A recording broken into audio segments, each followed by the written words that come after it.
Secara pribadi, saya sangat khawatir dengan perang yang diluncurkan oleh Amerika atas Cina. Saya pernah menuliskan beberapa bulan yang lalu bahwa ini perang sangat serius dan akan berimpak sangat negatif buat Indonesia.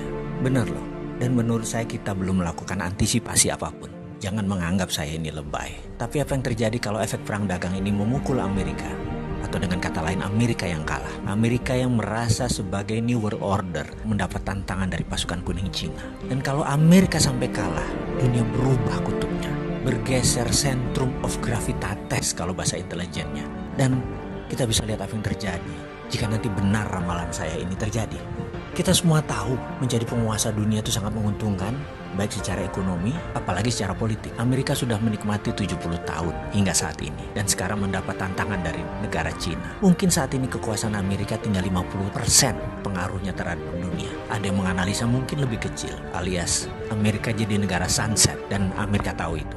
Amerika panik. Saya pernah menulis bahwa Roma, Bizantium, dan Konstantinopel menguasai dunia hampir 1000 tahun.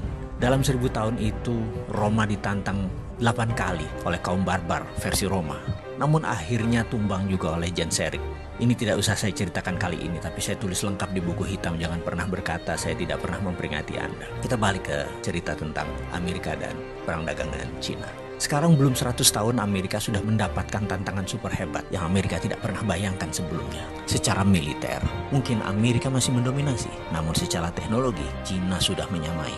Secara perdagangan, Cina sudah menguasai dunia. Secara logistik dan distribusi, Cina yang menang. Uang, Wall Street, Cina punya sendiri. Cina punya Hudsonian New Economic Model. Kalau sosial media atau informasi, apakah Amerika yang pemenangnya? Mungkin di dunia ya saat ini.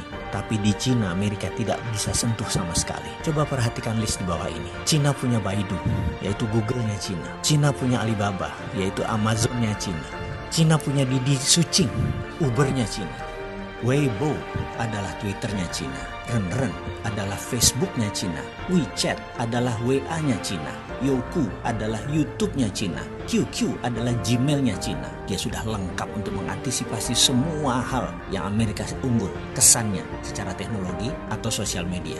Bahkan ketika perang teknologi dilancarkan oleh Trump, setelah 5 kali serang Cina dengan tarif barang Cina dinaikkan 25%. Kemudian Trump melarang Android untuk dipakai Huawei. Apa yang terjadi? Ternyata Huawei sudah punya platform OS sendiri yang bernama Hongmeng OS, sehingga tidak terlalu berpengaruh. Amerika kecele berat di situ. Huawei chipnya ternyata 50% sudah buatan sendiri. Dan 5G tidak pakai platform ZTE yang Amerika punya. Di sisi bisnis, Huawei sudah dipakai sebagai platform operator telekomunikasi di 100 negara di dunia ini yang membuat Huawei tetap beroperasi sebagai penyedia alat telekomunikasi dunia. Bayangkan, ketika 100 negara tersebut memakai 5G tahun depan ya, apa yang terjadi dengan Amerika? Amerika bisa hilang.